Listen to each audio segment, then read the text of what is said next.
Alright, let's go. Hi, I'm Alexi Pukinikin, and we're Ballin. Today, tomorrow, and maybe yesterday. At what cost?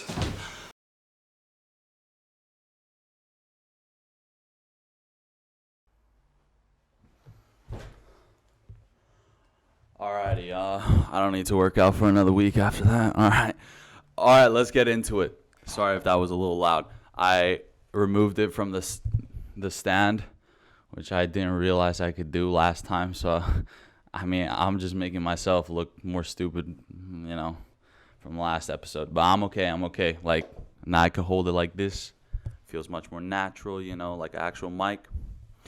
But let's get into it. Because it was another crazy week of NFL, a lot of upsets, a lot of craziness. Why is everything so chaotic? I feel like all the sports this season is like,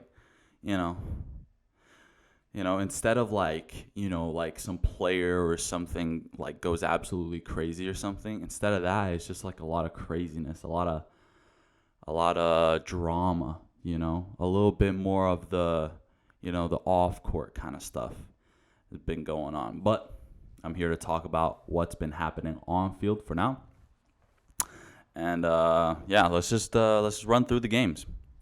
So first off, we have Chiefs versus Chargers, which the Chiefs were able to pull off the win. It was a very good matchup of quarterbacks.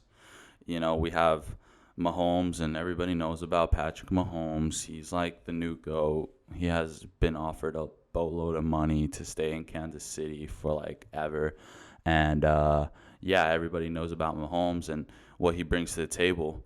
But I feel like a lot more eyes are on Herbert this year because last year they were able to show off the potential. And then this year it's just like, okay, well then, are you actually gonna, act on it? And they did. Herbert did, definitely. And I always knew it was gonna be a competitive game. I always knew this was like one of those matchups that it's like you're gonna actually see a lot of back and forth. It's not gonna be one-sided at all. And basically it was back and forth the whole time until Herbert got no, he didn't get sacked. He was like just tackled after a throw, and then I think it was like the defender who tackled him put a little bit shoulders on the rib section. So when they make contact, Herbert definitely damaged his ribs, and he was like struggling to get up off the rip, but what was amazing is I didn't know that I didn't even know football players had this in them, to be honest, right? I don't know that much about my NFL history, right? So I can't like off the rip recall like some guy who's done some shit like this before, but this is like literally like, I don't know, it's like the flu game, or it's kind of like, he could have been carted off instantly. Like Trey Lance. Like, dude, come on. Did Trey Lance really need to be carted off? I'm just kidding. But he could have been carted off the rip, but instead he decided to go to the sidelines, talk to the medics and all that, and then he decided to come back. And it was insane that he came back, because the plays after he came back was like, you can see how much he was struggling. He was struggling so much. And it was just like hurting him to like throw, and like, the power that those guys generate to throw that football like is insane. So, and the fact that like Herbert was able to, it was just crazy, because they were at that point of the game, the Chargers were already like trying to just play catch up to the Chiefs, and still Herbert was able to, what did he do? Yeah, he first threw a fucking absolutely bomb down the middle on fourth down, right? Like the fact that he even he's like that. Come on, it already takes balls for a quarterback to throw it like you know good amount of distance on like a regular fourth down, but the fact that this guy threw it, when he's like hurting as hell, hurting like all hell, and dude, that throw was amazing, that catch was amazing, and then after that he was still able to throw a touchdown, they converted the fourth down, and he was also able to make a touchdown after that. Was insane. So I think of course, for the game, right, I think Chiefs they were too far ahead.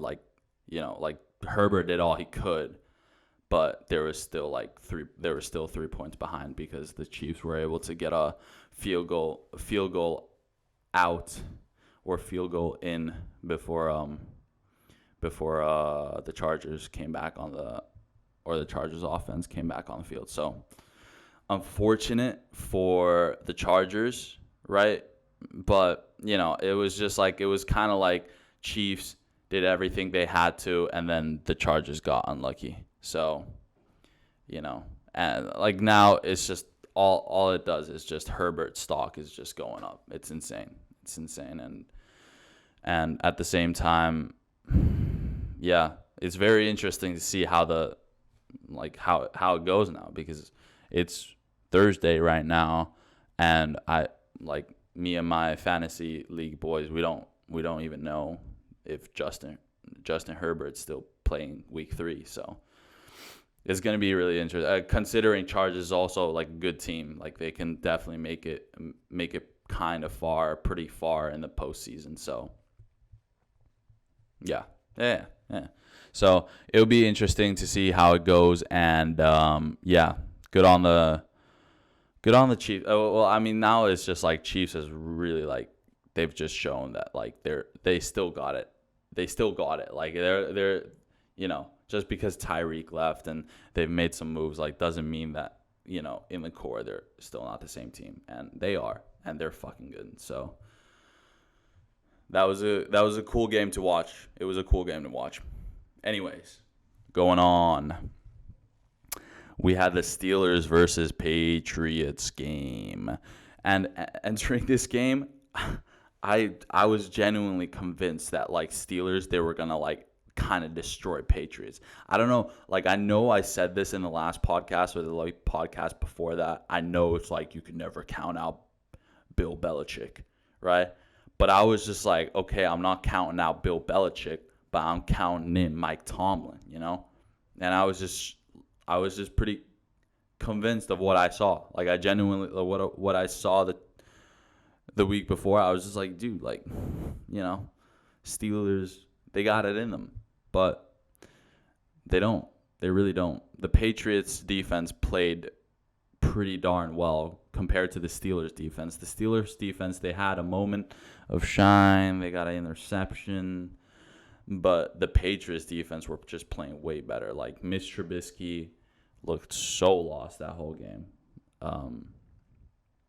And what else can I say about the game? It's just, the Steelers, O-line was just, nowhere to be seen. They were just letting defensive tackles through, all the time. They get to Mitch Trubisky. Trubisky was getting tired of it. Everybody was getting tired of it. But it was I just don't know. Why is the O-line so bad compared to the D-line? I don't get it. So, they were the O-line was legit, fucking letting tackles through. It's they were a 20-year-old condom that's fucking expired, right? And it's not like it's just gonna mid business just burst open and all that. It's just no, it's kind of just when you're done, it's kind of just one or two seep through, and that's what happens. One or two or 3 or 4 or 5, a little got to Mitch Trubisky. So, yeah, a bit of a shame for the Steelers. That was like, yeah, I put money on that game, and I'm never going to get it back. So, yeah, I guess, you can't count out Bill Belichick.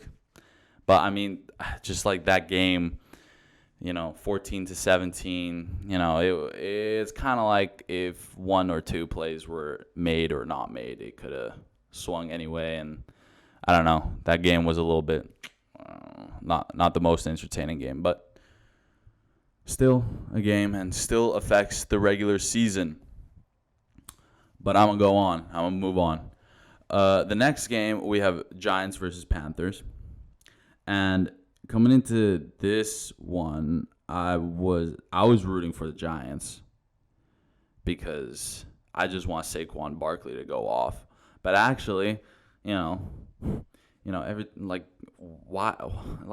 it's almost like every time I say some shit or I root for a team that I don't even know if they're gonna win, but then I just root for a player, that team always loses, right? But that team didn't lose in this case. But Saquon Barkley did kind of shit. They were kind of shutting him down, which was a bit of a shame. But I mean, otherwise, let's just say that fucking this game had nothing to do with offensive line, defensive line, wide receivers, fucking quarterback decisions, fucking some plays. No. Actually, no. None of that made a fucking difference if there wasn't Eddie Pinheiro or Graham Gano on the field. You know what I'm saying? And if you don't know those names, it's because they're both kickers. And it's just those guys, that was their game to play. It was kind of just whoever missed a field goal or would have missed a field goal or something then that would have decided the game. It was literally kicker on kicker. It was just back and forth. Oh, kick. It was it's you could have just, dude, Daniel Jones and fucking Baker Mayfield didn't even have to be there. Really. You could have had Pinheiro and Gano just kicking it back and forth, see who misses first, and I mean, you could have decided the winner off of that. So, really interesting game in the sense that it was so heavily depending on kicking and field goals. But on the other side, it was slightly boring in that way. And I do want to say that it's kind of out of all the organizations that have had a bad streak the past few years or whatever, I am actually happy that the Giants are 2-0 to start off the regular season. It is very refreshing to see that.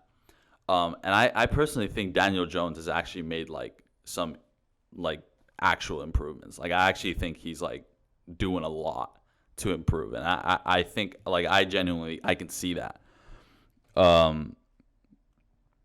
He was making plays for sure. But I mean, dude, if the Giants, if they can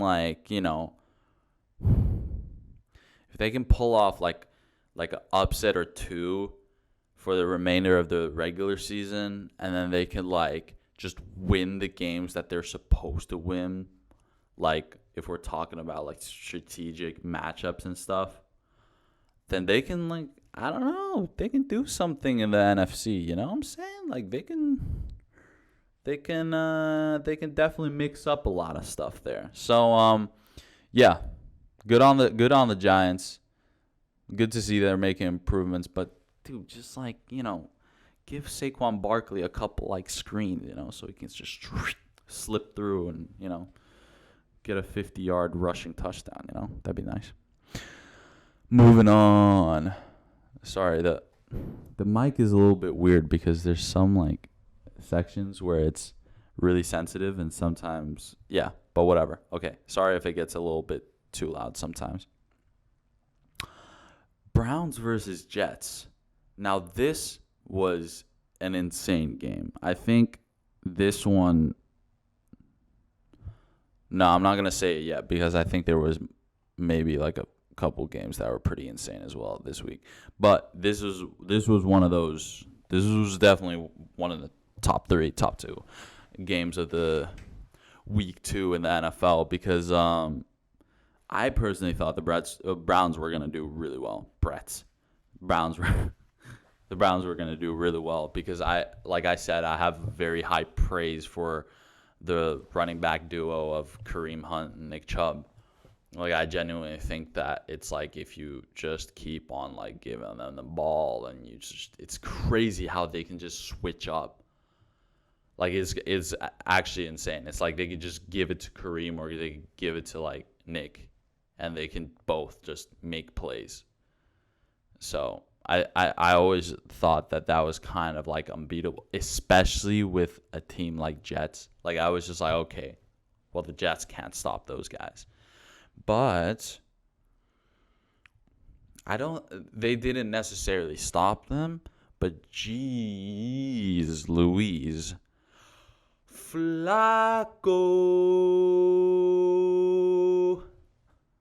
Joe Flacco. Okay.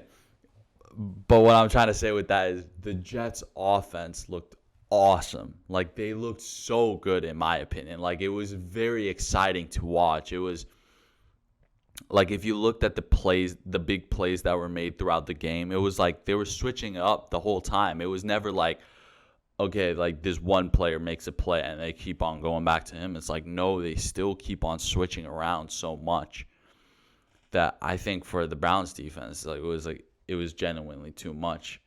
But I mean, it was just kind of crazy to see the Jets pull off the comeback, and man, the Jets are looking kind of good.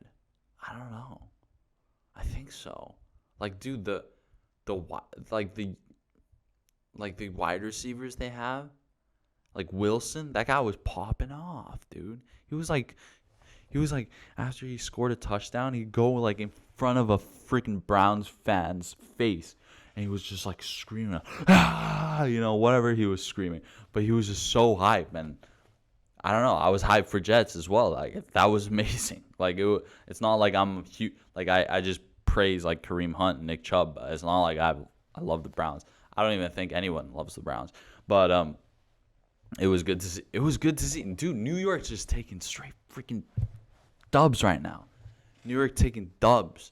So, I mean, how can I be mad at New York taking dubs? So that was a cool game. A cool game considering the franchises. Like, I don't really care about either franchises. They're not two humongous franchises either. I don't know. It's just, it was amazing to see like such an intense game at the end of the day. So, yeah, Jets beat the Browns 31-30. And yeah, just like, if you guys haven't been like, okay, so the games that I now like have talked about, they're all like pretty freaking close games. Like, one field goal could have changed like the whole, like one field goal could have changed like the whole result of the game. And then we get to Jaguars versus Colts. That one stings a little bit. I gotta tell you. And like, man, the Colts were so good last year too, man. What happened? You guys have Jonathan Taylor. I have a friend who's been pissed at me because I don't talk about Colts, but you want me to talk about the Colts now? Dude. Trevor Lawrence is your freaking daddy.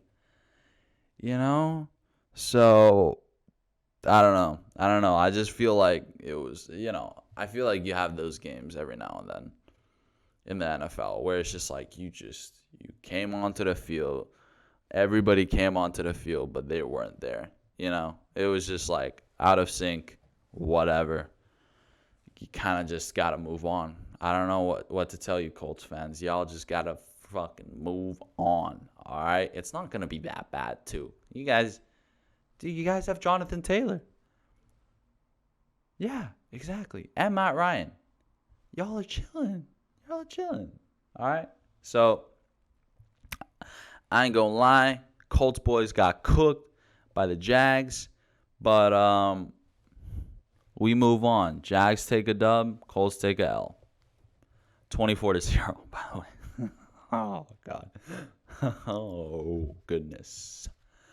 Anyways, next game up is Ravens versus Dolphins. Right. See, this is why I said Browns versus Jets wasn't the best game. Because this was the motherfucking game to watch in week 2.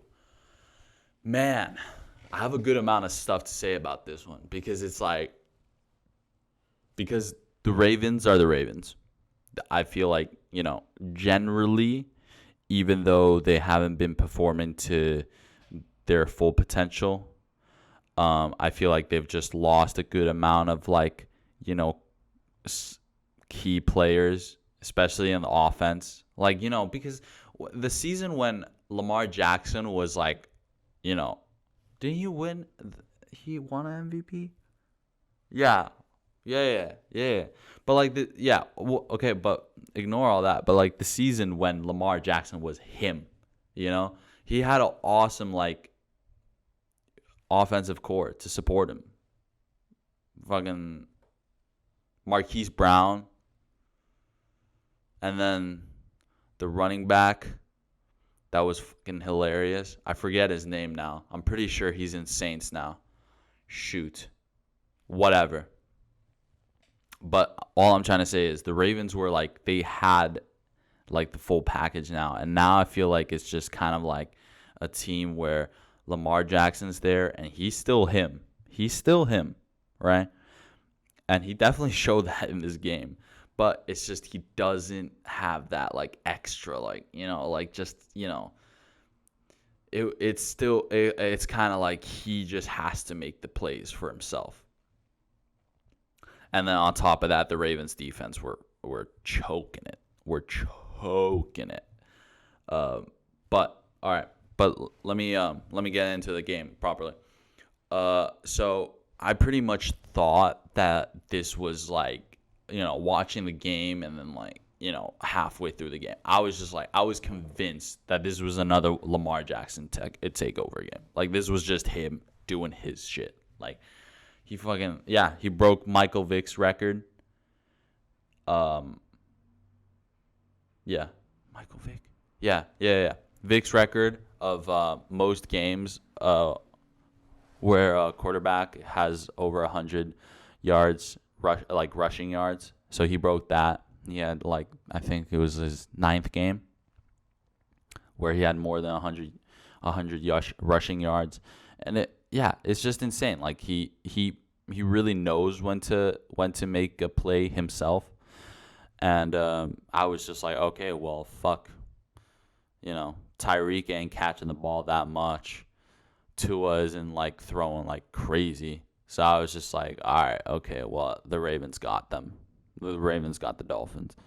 But then, right? So what was it? Yeah. Dude,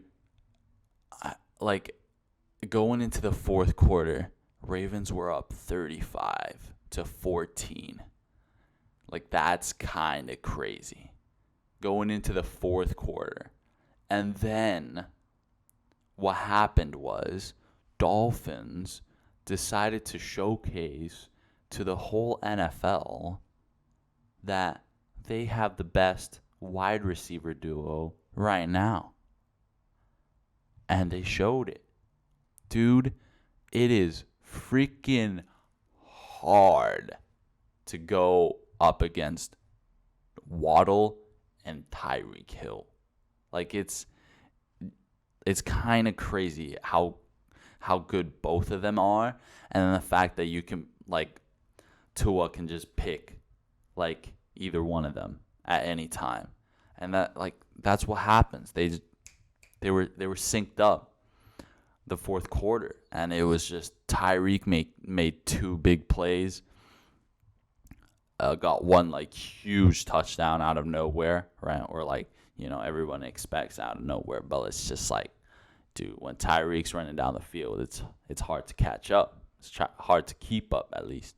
So, man, it was insane how they just picked the Ravens defense apart, man. And it was kind of crazy how the Ravens couldn't figure it out. It was like, dude, Tua's literally just fucking giving it to two people. There's no one else. But somehow they still couldn't stop the routes those boys were taking. So, wow, that was like amazing. That game was so electrifying to watch. I would go as far as saying it was electrifying. And I really don't have anything funny to say about this one. I think if you're listening to this, just go watch it. It was a really, really good game, and another freaking game of the season, candidate. So, yeah, speechless. Next game, we have the Saints versus Buccaneers. And, a little different now, with Breeze gone and, but it's just like I always looked forward to like a Saints Buccaneers matchup. But in this case, okay, wait, sorry, I'm backpedaling a little bit. But I just wanted to say, so the Ravens were up 35-14 before the fourth quarter, and then the game ended 42-38. Like, that's actually nuts.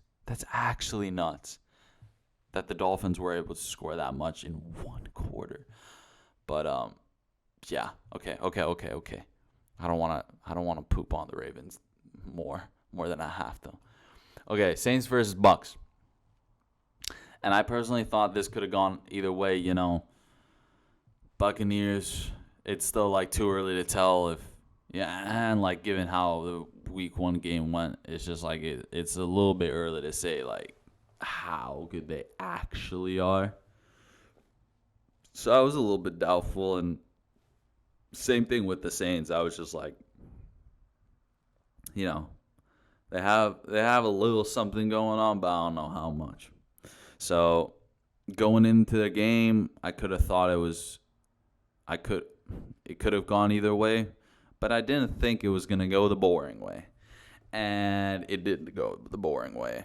The game was 3-3 when the fourth quarter kicked off. And I think just Tom Brady was having the fucking like 2019 Super Bowl flashbacks of like versus the Rams, where it's just like, dude, I can't do this. I gotta score a touchdown. And thank God Tom Brady tapped into that, and he ended up scoring more than one touchdown, or like he didn't score one, but he threw one or two, or gave one or two. But the big headline of this game was there was a fucking brawl during this game.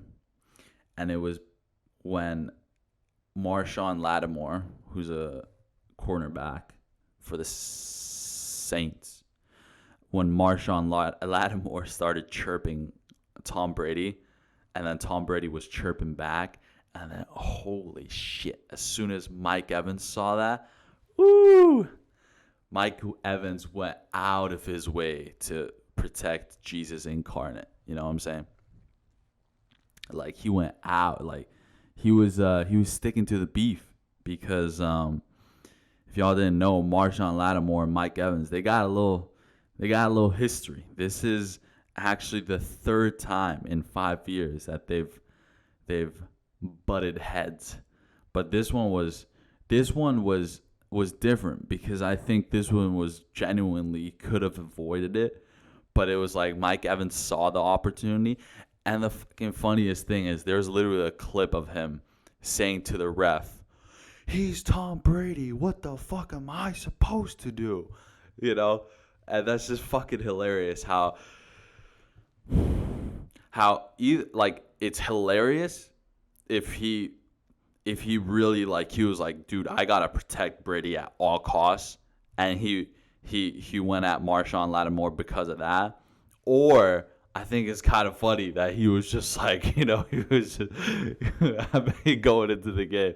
Every time he goes into the game with Marshawn Lattimore, he's just like waiting for the fucking moment. And and as soon as he finds a moment, he's able to take advantage of it. And I mean, he ran like, dude, Mike Evans was definitely a little bit further away from the situation, but he still decided that it was his business.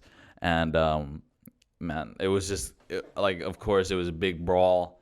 Everyone from the sidelines rushed onto the field, and it took a while to break it up, but I think it's just hilarious.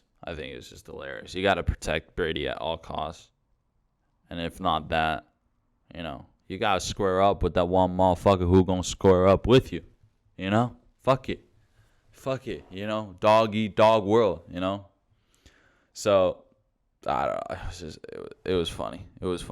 Jake Paul, you can put that fight together. I'm sure you got some investors that put that fight together. That's a fight where those boys are gonna be swinging with purpose. So yeah, thank you, Mike Evans and Marshawn Lattimore, for not making this game so goddamn boring. Moving on, Lions versus Commanders. Now, my kind of thoughts about the Lions. It's like, even if there's a matchup where I think the Lions should win it, I just kind of have that doubt. The Dan Campbell sad face, the sorrow. It's just like, I feel like not sometimes, I just feel like they get so goddamn unlucky. But they weren't unlucky this time. So they are finally getting into the form that we all expect them to be in. Because, I don't know. Is it maybe like the Hard Knocks hype that, is that real? Because I swear it's like, dude, I think the Lions can do, some crazy shit this season, But it's just like, is that just because they were, Hard Knocks? They were in the Hard Knocks season this year? Or is it just like, okay, but anyways, they're coming into form, and they genuinely they came out just absolutely firing. First they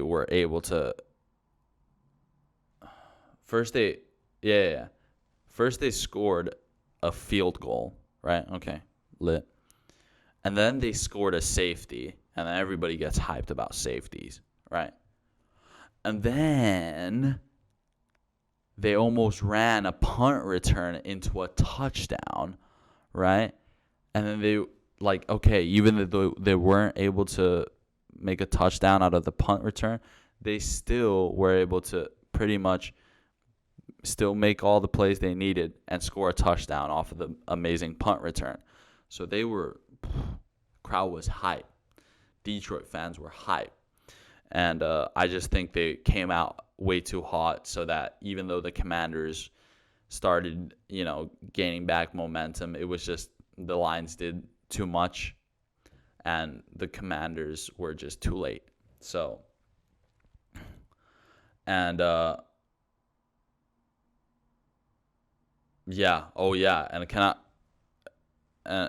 I say that the touchdown that they were able to score in after the punt return was like a Jared Goff.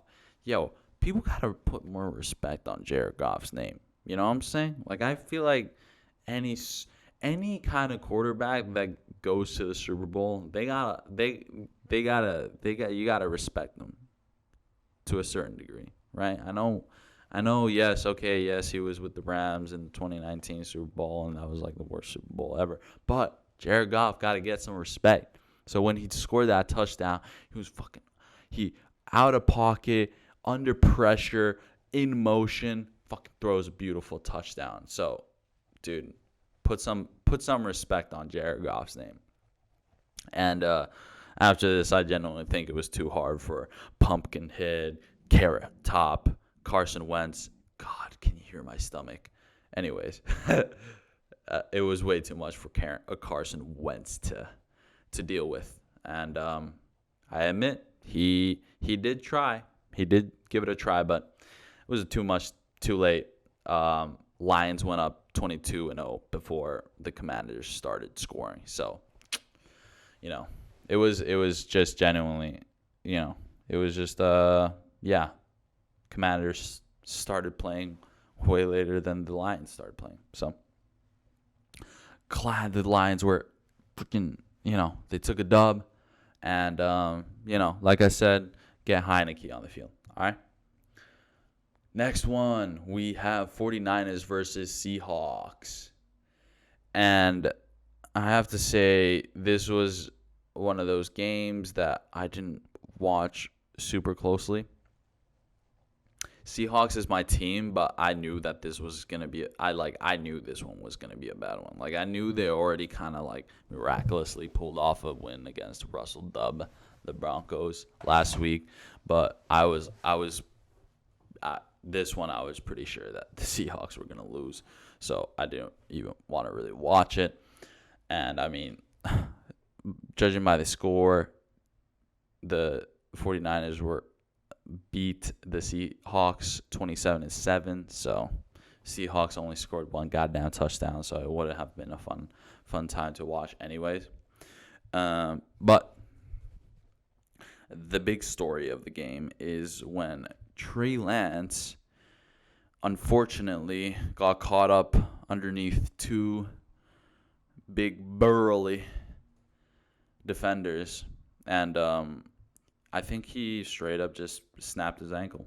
Like his ankle got caught underneath, and it just got real fucked up. So who's the man who takes Trey Lance's place? And Trey Lance notoriously stole this spot from this man, Super Bowl quarterback, or a quarterback that's been to the Super Bowl. We're talking about Jimmy G here, ladies and gentlemen. We're talking about Jimmy Garoppolo. All right? That fucking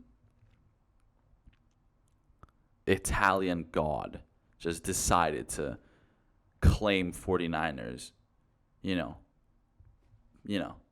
It's his team. I'm sorry, Trey Lance. You gave it a try. And what happened? Your ankle snapped.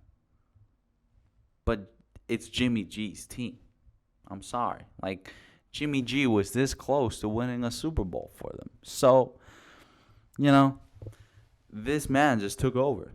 This just absolutely took over and did everything that is required from him. And that was great. That was great for Jimmy G. And it was also, less comedic. It was really good to see also Jimmy Garoppolo truly he said he was doing it for the team, did it for Trey, which is all nice and all, but I know Jimmy G is pretty proud of himself. He's who's this young motherfucker who thinks he can steal my job, you know what I'm saying? So he definitely made an impression. I wouldn't be surprised if Jimmy G can be a starting quarterback in another franchise next year, right? And the 49ers' success was definitely in the defense too, though, because the Seahawks only scored one goddamn touchdown. They just barely gave an inch to the Seahawks. And the only scoring that the Seahawks did is when the cornerback Michael Jackson was able to score, was able to intercept the ball and score a touchdown. And in this case, let's just say it was pick 18 and above, not a pick 6. So, good on you, Michael Jackson. Good to know you can score touchdowns. Moving on to Rams versus Falcons. Rams versus Falcons. Yeah. I don't think there was ever a world of where someone said Falcons are going to win this game. Right? And looking at the score line, it ended 31-27. That's fucking surprising. And you know what's even more surprising? Is the fact that the Rams were up by 28-3. And sorry about my stomach's just, I've been trying to eat less, but the stomach's not happy about it. But I'm sorry, man. You're not going to get anything other than vegetables and fruit. Okay. But, yeah, the Rams were up by 28-3 halfway into the third quarter. All right? And then somehow the Falcons still were able to score 24 points. Very, very good on the Falcons. But everybody, the Falcons, they don't do stuff like that. Only other teams do stuff like that to them. You know what I'm saying? Falcons, like, I was a little bit nervous. I was fucking nervous, in the fourth quarter. I was like, yo, Rams, like, yo. Y'all already, like, got beat pretty bad, like, last week. Like, don't get beat again, like, even worse. I got nervous. But, yeah. Got to remember that teams can clutch on the Falcons, but the Falcons can't clutch on the other teams. So, good try by the Falcons. Very tippable. But, yeah, Rams were always going to win that game. Sorry about that. And, yeah, good to see the Rams take a fucking win. I mean, Jesus. I thought they were going to be 2-0, but now they're 1-1, which is better than nothing. Next, we have Raiders versus Cardinals. And going into the second half, I genuinely think I thought that the Raiders had it. I thought the Raiders had it. They were up 20-0, dude. They were up 20-0, and they were looking very good too. Like they didn't seem like they were having like anything was wrong with the team. I think defense was playing okay. I feel like the offense was playing okay, and yeah. But turns out the Raiders only signed up for like only one half, not the second half,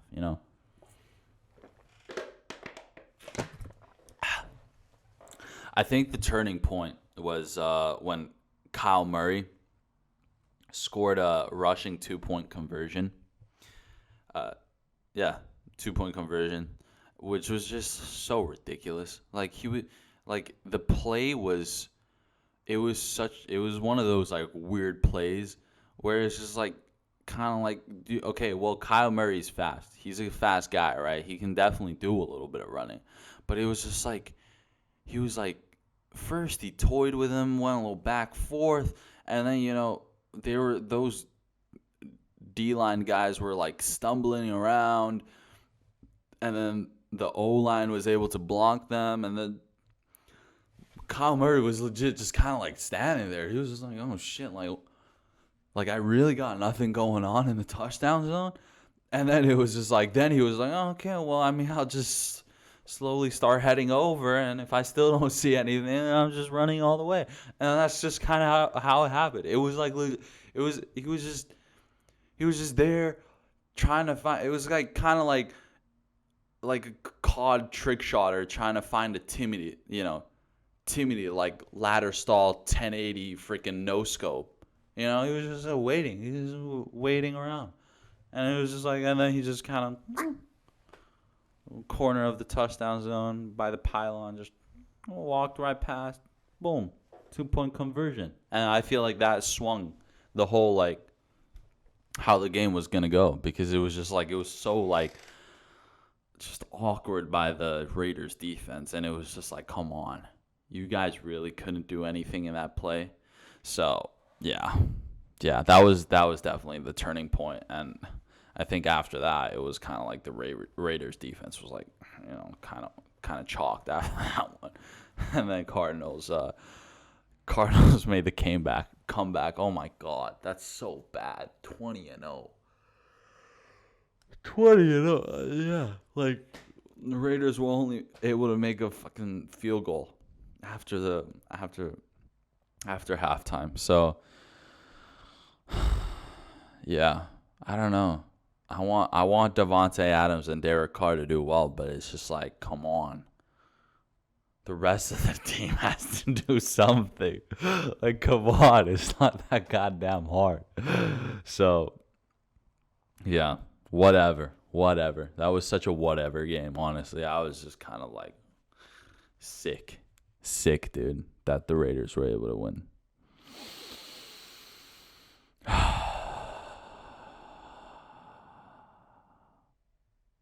Broncos country. Let's ride. Broncos country. Let's ride. Let's fucking go. Russell Dobbs is fucking back. Russell Wilson is back winning. That Louis Hamilton money, Sir Louis Hamilton money, kicking nice, hitting nice for the fucking bonuses. You know what I'm saying? Let's fucking go. Praise Jesus. Thank you, Jesus. Thank you, Russell Wilson. All right? That's all I got to say.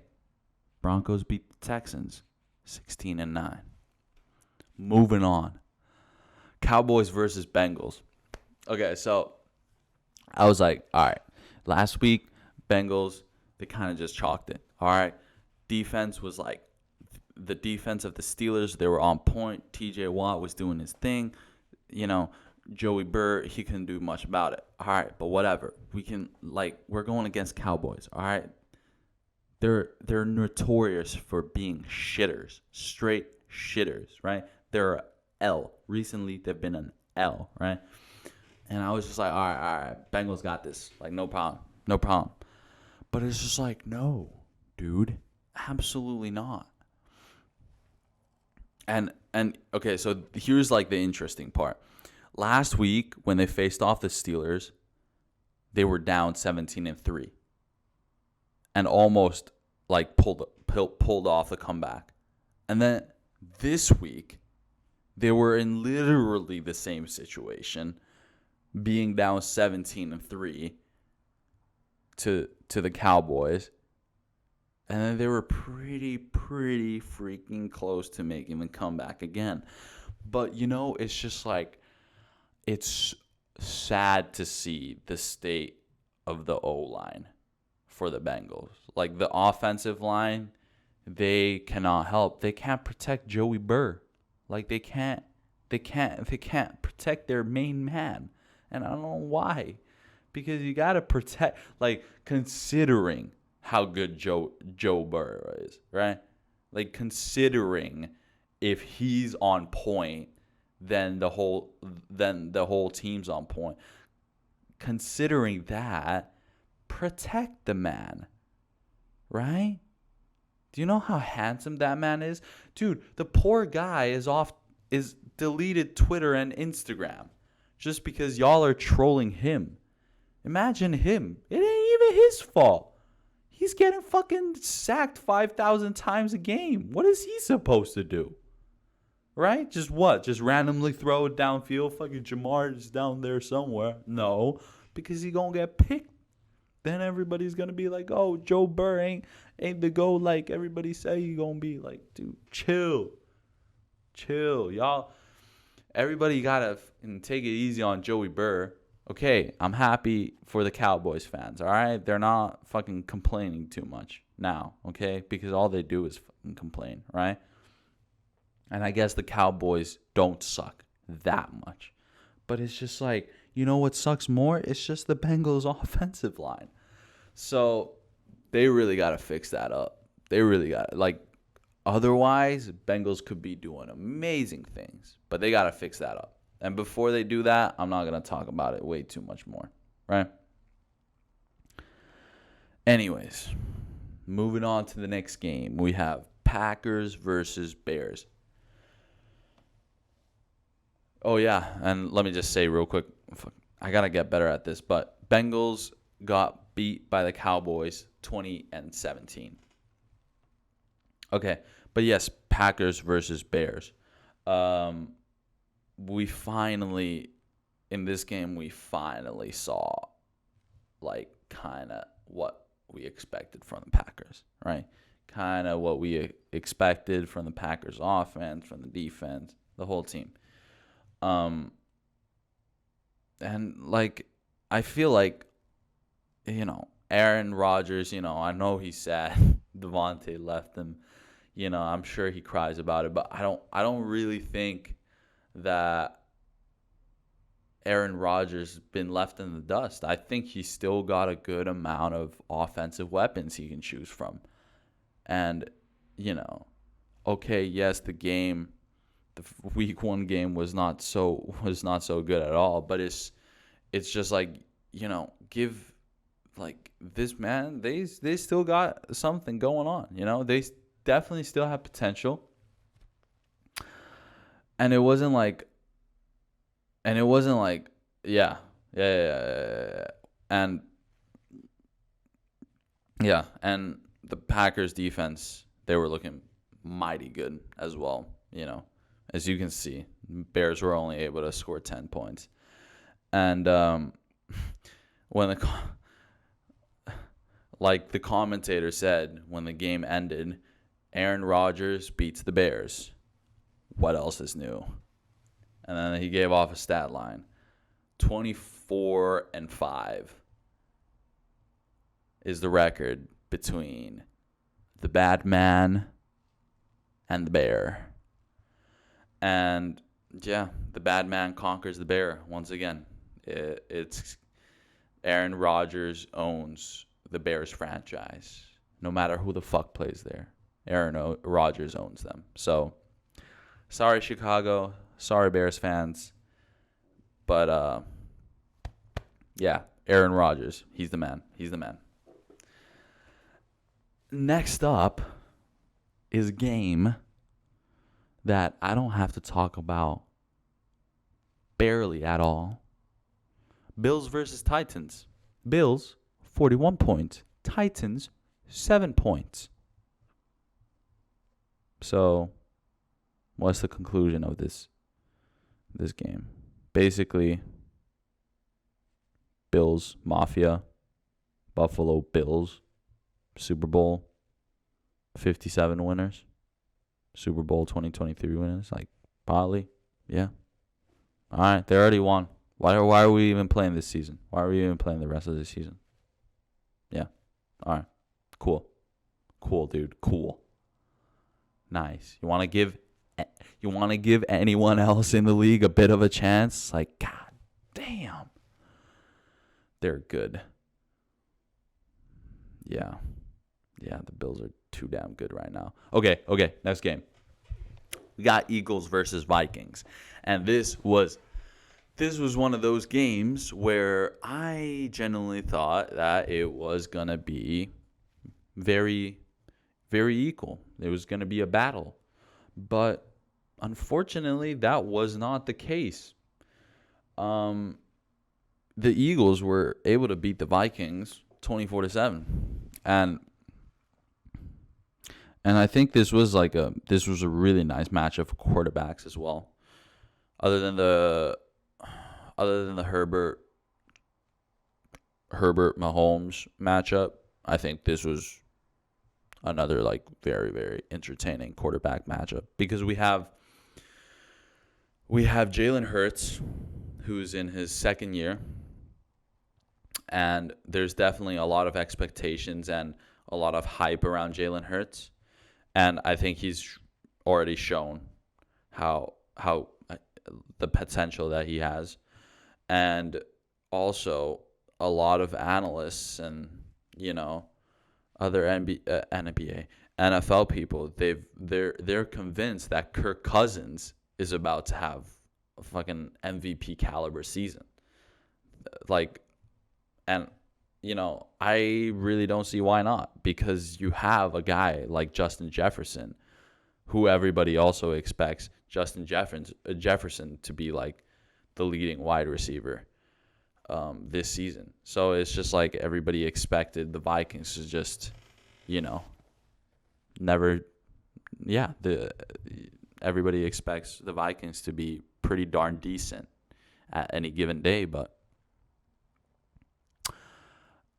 just the Eagles were able to go off. I mean, Jalen Hurts is definitely, I feel like Jalen Hurts can do some crazy stuff, I feel like Jalen Hurts is definitely, like, out of all the young quarterbacks, I think I definitely like him. He's got something special, man. It's unexplainable. But yeah, it was unnecessary. The second half was unnecessary. You guys could have cut the game. They literally could have cut the game like after halftime, and nothing would have changed, because it was 24-7 before halftime, and it ended 24-7. So why'd you make me watch the fucking second half, bro? That was I didn't really need to. Whatever. All right, whatever. And that was the last game of week 2. Very interesting though. I feel like Vikings they're gonna bounce back. They're really gonna bounce back. But I feel like Eagles now they've gained a good amount of momentum now. Being able to be a team like Vikings, like they're feeling confident. So yeah, I just want I want Eagles to do good, and a lot of people, they're one of the teams that's 2-0, and a lot of people are saying that Eagles could definitely make it out of that pack and keep on the win streak. So hopefully they do. Because out of all the teams that they're on a win streak right now, or like 2-0, I think Jalen Hurts and the Eagles are one of those. They're one of my favorites. So hopefully they'll do real well, and they can do something crazy in the postseason. Anyways, moving on to F1 and UFC.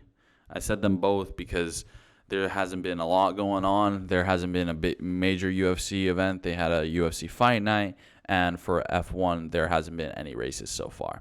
So, all right, real briefly about F1 and UFC. So, F1, I'm still waiting for race week, but thank God it's next week. Singapore GP, like I mentioned, I'm excited to go back there. I definitely think it's, just considering it's one of the older street circuits, I glad to see F1 going back there since Corona. But in F1 news, the 2023 calendar has been released, and it has a record-breaking 24 rounds, aka races. And I don't know. I think we're slowly, pushing the limit of how much the crew, the drivers could take, how much like everyone could take. The goddamn environment, dude. I've seen this a lot everywhere now. Ever since they released this news, it's just like, yo, y'all want to be carbon emission free or some shit like that, or like environmentally friendly.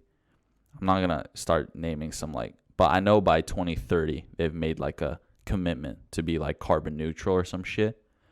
Dude, how are you gonna do that if they have literally Las Vegas on a double header with fucking Abu Dhabi? Like, dude, like they're like literally flying back and forth. Like, it's kind of crazy. Like, it isn't even like this year. It's still like genuinely thought out a little bit. It's like, Like, for example, now Singapore GP comes up, and then they go Japan after that, and then they go to across the pond to the US. But it's like this new season, they're fucking flying across like whenever, dude. They're just bam, bam, bam, bam, bam. And I think 24 is just, I think it's a little bit too much. I think considering we have 21 right now, or 22, I think it's a bit too much. I think what concerns me is, first of all, just, yeah, like I said, what concerns me is like how, like, the drivers and the crew, like, Jesus, they've already been complaining the past few years about how ridiculously busy it is, right? Like, yes, summer break, they always have that, but they still, like, I remember, like, Lando Norris saying, like, they genuinely don't have, like, time to chill out, like, even on those ones where there's like a 1 week break before, like, or like 2 weeks technically. Yeah, you know what I mean. So there's like a race, and then there's not a race the next weekend, but then the weekend after that, right? But Lando Norris was saying that even on like those kinds, it's like they still barely have any time to chill, because it's like they have to be in the simulator like fucking by Tuesday already before, like, so it's just like they really don't have time to relax. And then you think about the crew, all the engineers, all the other staff. It's just like, it's gonna be a lot, especially when they're literally traveling all over the world. Like, it's gonna be really, really tough for all of those people. So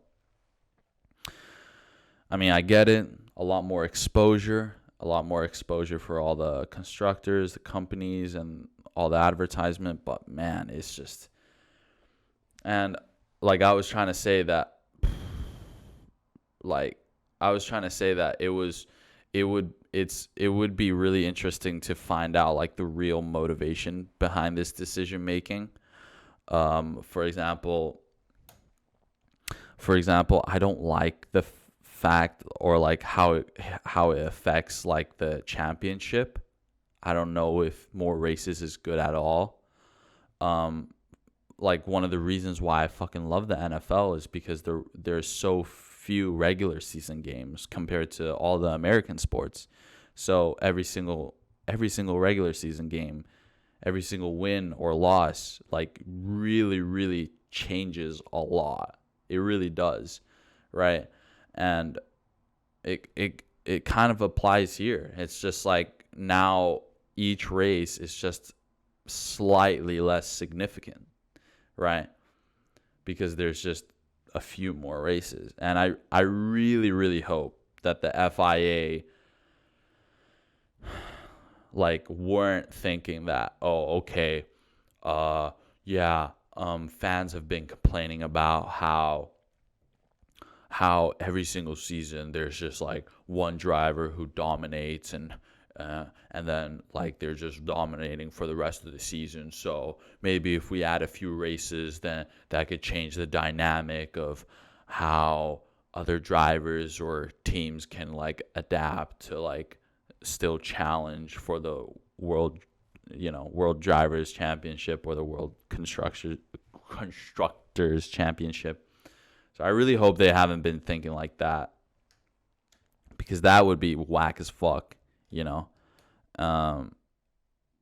I personally think one of the good things about this sport is you can have like someone dominant, but then you can still care about all the other drivers. It's not all about the person who wins. It really isn't, like, if you think about it. So yeah, I don't know. 24 is too much for me.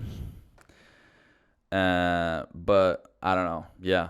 Because like I want to go watch, I want to go watch next season. I want to go maybe even like if the ticket prices aren't that ridiculous for general admission, like I might want to go to more than one in Europe.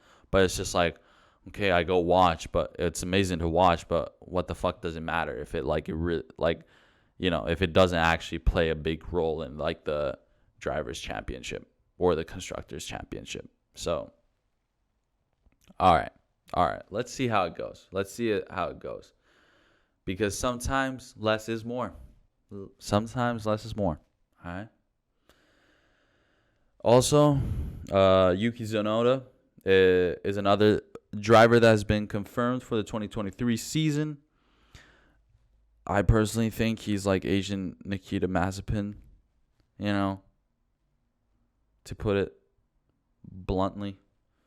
Like, I've seen him make such avoidable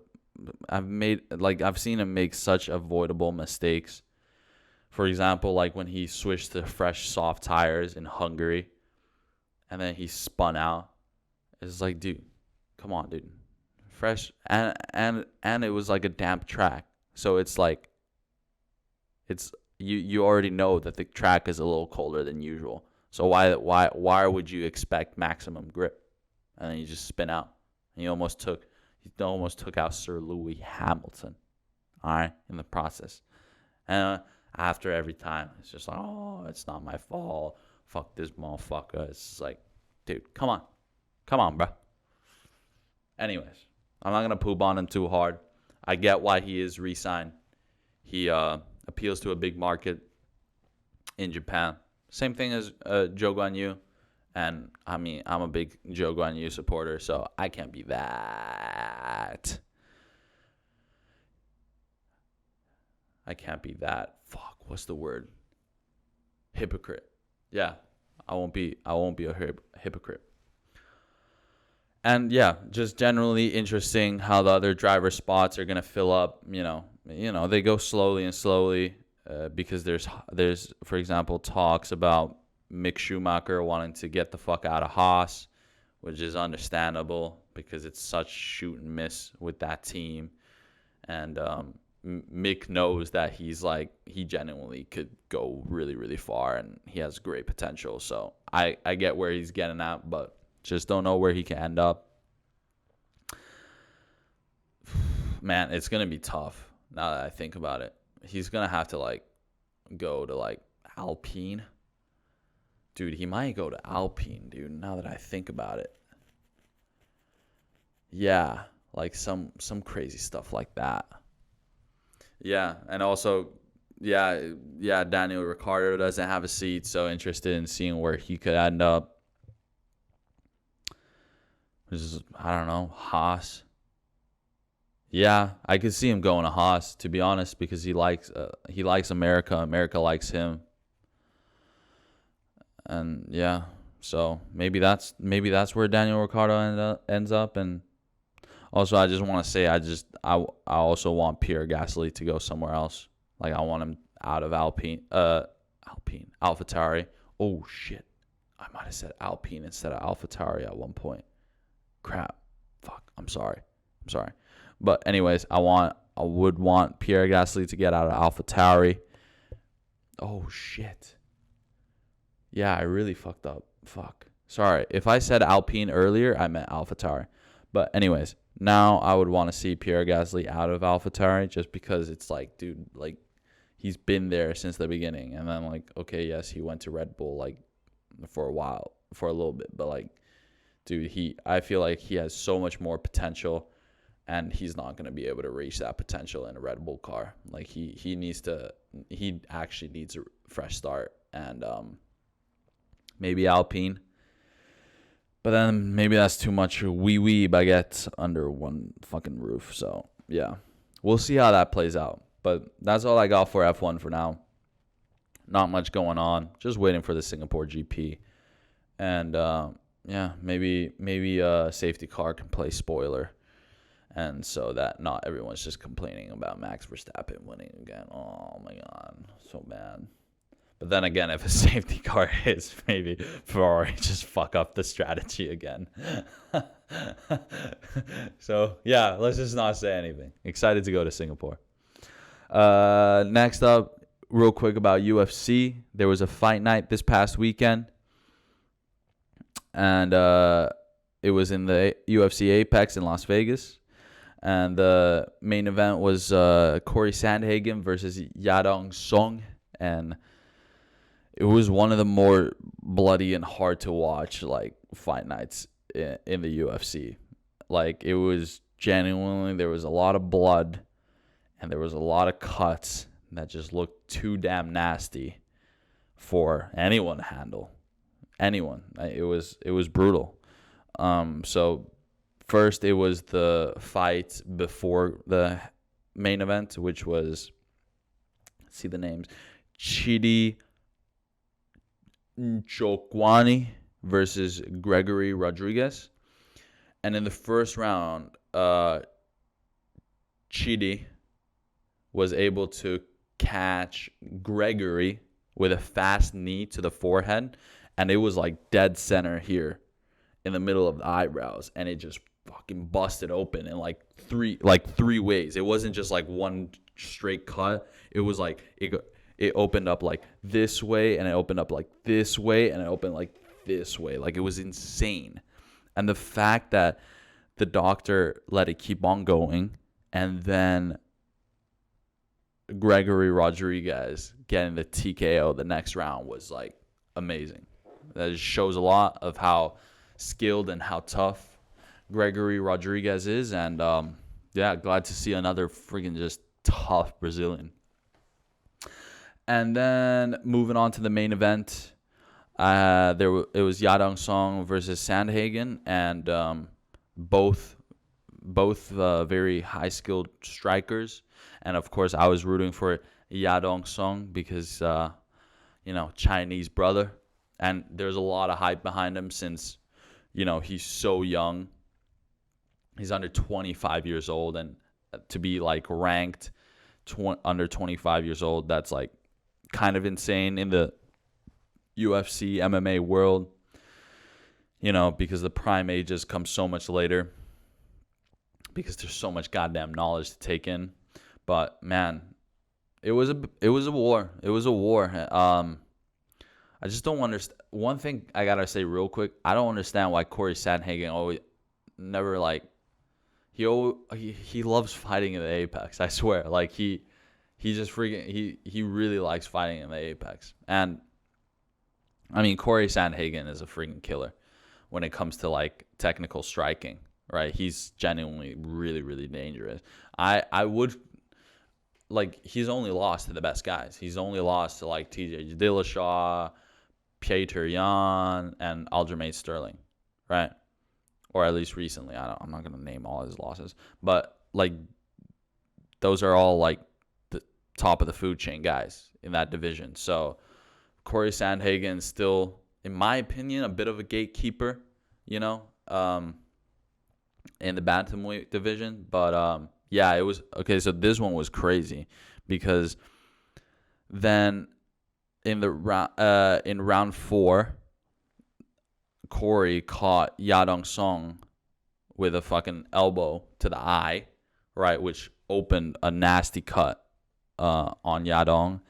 And for some reason, in between round 4 and 5, the doctor came, checked it out, and he called it off. He said, TKO, doctor stoppage, Corey Sandhagen won. And that was a bit insane considering the fight we just saw before that, where Rodriguez was just, there's the photo of his cut went viral, by the way, like all over social media. Like, it was nasty. Like, you see like it opened up, you could see the like head vessels on his head, just like, oh god. But yeah, anyways, I think Yadong could have just said, yo, doc, these are how my eyes always look, you know what I'm saying? Let me fight another 5 minutes, and maybe we could have gone to decision, and maybe Yadong could have won, who knows. But all right, I'm never gonna poop on a doctor for calling a stoppage. It's always better if you can take less damage to the brain. So, yeah, good on Corey Sandhagen. I would want to see him fight in front of like an actual stage instead of always in the UFC Apex. And I'm sure there's still plenty of opportunities for Yadong to showcase his skills, and and he's just so young. He can make so many more improvements, and yeah, hopefully he just stays at the top level for a while to make those improvements. Anyways, that's all I had to talk about for this week. Exciting week coming up ish. Week 3 NFL. Still know you. Okay. I guess I'll just keep on talking about NFL a lot, but hope you guys don't mind. Hope you guys are okay with me talking like this. I just feel like it's so much more natural, kind of like be able to switch hands, talk a little bit like this. And yes, I'll catch you guys next week. We're balling. We're out.